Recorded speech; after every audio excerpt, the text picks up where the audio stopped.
বর্তমান সময়ে ভারতবর্ষের উজ্জ্বল নক্ষত্র, যা শুধু ভারতবর্ষ নয় পৃথিবী মাতিয়ে রেখেছে, এমন একজন ব্যক্তিত্ব অরিজিৎ সিং। আজকে অরিজিৎ সিংয়ের জানা অজানা বিভিন্ন কাহিনী আপনাদের সঙ্গে শেয়ার করব।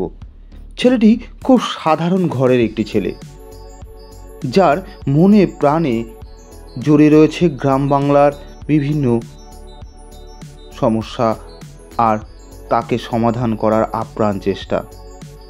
তার গ্রাম মুর্শিদাবাদ, জিয়াগঞ্জ।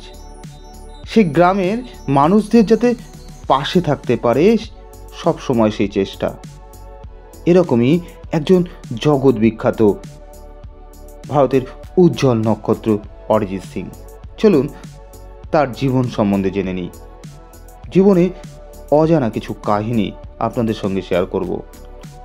অরিজিৎ সিং পশ্চিমবঙ্গের মুর্শিদাবাদ শহরের ছোট্ট একটা গ্রাম জিয়াগঞ্জ জন্মগ্রহণ করে। সালটা 1987। অরিজিৎ সিংয়ের পিতা ছিলেন একজন পাঞ্জাবি আর মা ছিলেন বাঙালি। তবে অরিজিৎ সিংয়ের ঠাকুমা ছিলেন বিখ্যাত শাস্ত্রীয় সঙ্গীতের। তার থেকেই অরিজিৎ সিং প্রথম শাস্ত্রীয় সঙ্গীতটি শেখেন। তবে তার মামা বেশ ভালো তবলাবাদক। এভাবেই তার হাতে খড়ি হয় বাড়ি থেকেই। মায়ের ছিল সঙ্গীতের প্রতি গভীর আগ্রহ এবং ভালোবাসা। সেখান থেকেই অরিজিতের মধ্যে সঙ্গীতের বীজ রোপণ হয়। এভাবেই সঙ্গীত জগতে পদার্পণ করেন অরিজিৎ সিং। অরিজিৎ সিং পড়াশোনা শুরু করেন রাজা বিজয় সিং স্কুল থেকে। উচ্চ মাধ্যমিক পাশ করার পর তিনি ভর্তি হন শ্রীপতি কলেজ থেকে স্নাতক করেন।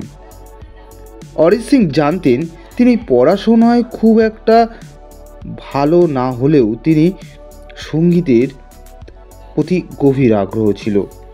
সঙ্গীতের প্রতি তার ঝোঁক ছিল ছোটবেলা থেকেই। সে বিষয়টি তার মা বাবা লক্ষ্য করতে পেরেছিল। তাই তাকে ধীবর প্রসাদ হাজারির কাছ থেকে তবলা বাজানো শেখানো হয়।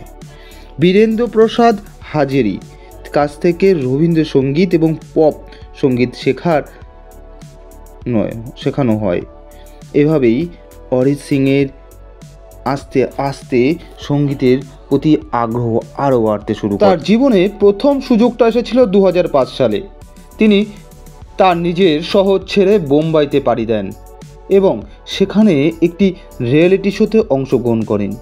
দীর্ঘ পথ অতিক্রান্ত করে যখন অডিশনে পৌঁছালেন তিনি ক্লান্ত, ঘুমিয়ে পড়েছিলেন।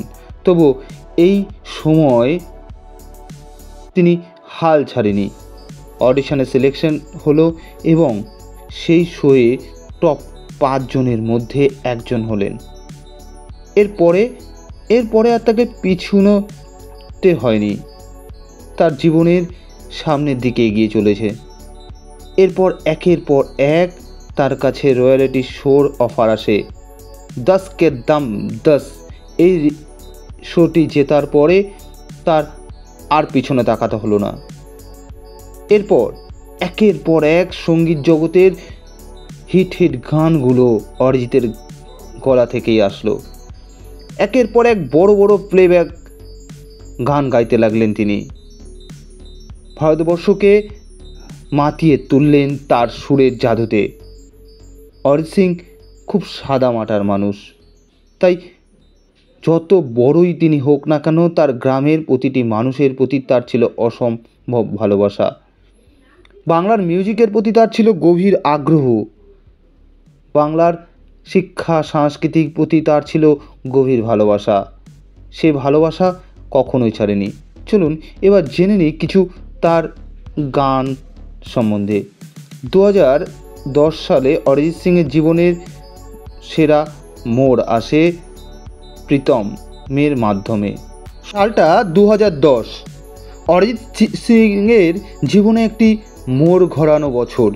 এই বছরই প্রীতম 16টি চলচ্চিত্র গান রচনা করেছিল এবং প্রীতমের চোখ পড়ে অরিজিতের প্রতি এবং অরিজিৎকে দিয়েই দিনে 4 থেকে 5টি গান গাইয়ে নেয় এবং সেই গানগুলোই সারা ভারতবর্ষের প্রতিটি প্রান্তে ছড়িয়ে পড়ে তার গলার মধুর কণ্ঠ।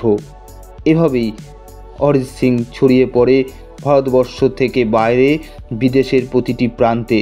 তার গান মানে অসাধারণ গানের সুরে মাতাল হয় সারা ভারতবর্ষ তথা পৃথিবীর প্রত্যেকটি মানুষ।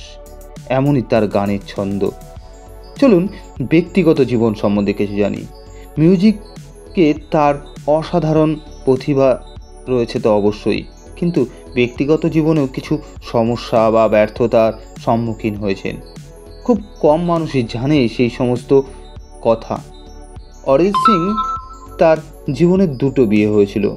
যখন রিয়েলিটি শো চলছিল সেই সময় প্রতিযোগীর সঙ্গে প্রেমের সম্পর্কে জড়িয়ে পড়েন এবং তাকে প্রথম বিয়ে করে, কিন্তু দীর্ঘ মতবিরোধ পার্থক্য থাকার জন্য তাদের মধ্যে বিচ্ছেদ ঘটে। এরপর 2014 এই সময় তিনি তার ছোটবেলার বান্ধবী কোয়েল রায়কে বিয়ে করেন। কোয়েল রায় আগে থেকেই বিবাহিত ছিল, কিন্তু তারও দাম্পত্য জীবনে বিভিন্ন সমস্যা থাকার জন্য তাদের বিবাহ বিচ্ছেদ ঘটেন। এরপর অরিজিৎ সিংকে বিয়ে করে। কোয়েল রায়ের একটি মেয়ে ছিল, সেই মেয়েকে অরিজিৎ সিং খুব ভালোবাসেন এবং খুব কাছের। এছাড়াও তিনি বিভিন্ন রকমের সামাজিক কাজের সঙ্গে যুক্ত ছিলেন। তার গ্রাম জিয়াগঞ্জের জন্য একটি সংস্থা তৈরি করেন। সেই সংস্থার নাম হলো লেট থিয়েটার বি লাইট। এটি জিয়াগঞ্জের সমস্ত বিপিএল সম্প্রদায় মানুষের জন্য কাজ করে। দরিদ্র, পিছিয়ে পড়া মানুষ যারা চিকিৎসার অভাবে সমস্যায় ভুগছেন তাদের জন্য কাজ করেন। তিনি জিয়াগঞ্জে একটি হসপিটাল তৈরি করার জন্য আপ্রাণ চেষ্টা করছেন। এমনই অরিজিৎ সিং সাদামাটা গ্রামের প্রতিটি মানুষের সঙ্গে খোলামেলা সাধারণ কথাবার্তা বলে। মাঝে মাঝেই সোশ্যাল মিডিয়ায় সেই সমস্ত হিট ভাইরাল হয়। এমনই আমাদের অরিজিৎ সিং। অরিজিৎ সিংয়ের বিখ্যাত কিছু গায়ককে তার ভালো লাগতো, যেমন কে, কিশোর কুমার, জগদীশ সিং প্রভৃতি পছন্দের সিঙ্গার ছিল। তার সঙ্গীত জগতে অনেক প্রাপ্তি। 2014 থেকে একের পর এক অ্যাওয়ার্ড পায়। ফিল্মফেয়ার অ্যাওয়ার্ড 4টে রয়েছে, এছাড়াও আলফা অ্যাওয়ার্ড 15টি, প্রচুর পুরস্কার তার ঝুলিতে। এমনই আমাদের অরিজিৎ সিং।